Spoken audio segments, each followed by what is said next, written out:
Guys, आज की inspiration story का टाइटल यह है कि जैसी भी परिस्थितियां हैं उनके बीच में कुछ बेहतर करते रहिए।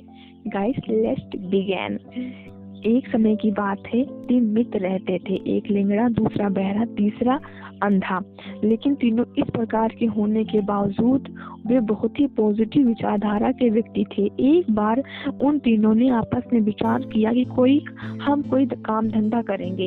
इसीलिए वे इस विचारधारा के साथ अपने अपने घरों से कोई काम धंधा करने के लिए बाहर निकले।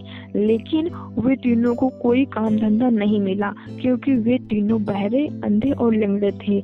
लेकिन उन तीनों को इसी कारण काम नहीं मिला था, तो उन्होंने कहा कोई बात नहीं, जब हमें इस कारण कोई काम नहीं मिला है तो कोई बात नहीं, हम कोई और कहीं काम धंधा के लिए जाएंगे। उन लोगों ने कोई काम नहीं दिया, कोई बात नहीं, हम कहीं और काम धंधा करने के लिए जाएंगे।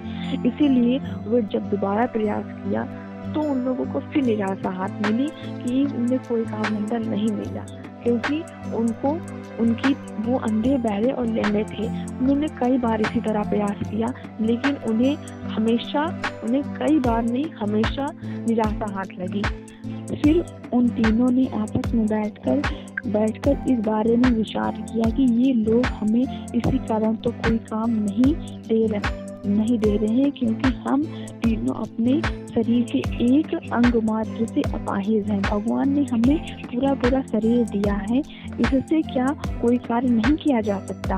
वे तीनों सकारात्मक प्रवृत्ति होने के कारण आपस में विचार किया कि हम तीनों मिलकर ऐसा कोई काम करेंगे जो कुछ वैल्यूएबल होगा। फिर उन्होंने एक काम की शुरुआत की जो वास्तव में कुछ क्रांतिकारी था तथा फिर उन तीनों ने परस्पर मिलकर और बहुत सारे लोगों जो उन्हीं के तरह थे और वो लोग भी बेरोजगार थे, उन्हें भी उसी में कार्य मिला। फिर धीरे धीरे करके उन लोगों ने अपनी इस कार्य को एक बहुत बड़ी कंपनी में बदला और वह लंगड़े, बहरे और अंधे लोगों को जिंदगियों को सुधारा तथा उन तीनों ने पॉजिटिव मित्र के नाम से पूरी दुनिया में जाने जाना लगा, यानी पॉजिटिव फ्रेंड के नाम से जाने जाना लगा। फिर क्योंकि दुनिया में एक उन्होंने सकारात्मक मैसेज दिया था कि अगर व्यक्ति करना चाहे तो हर हाल में कैसे भी करके कुछ भी क्रिएट कर सकता है, बस वह करना चाहे, उसमें ललक होनी चाहिए। गाइस, सीखते रहिए, समझते रहिए, जीवन में कुछ बेहतर करते रहिए।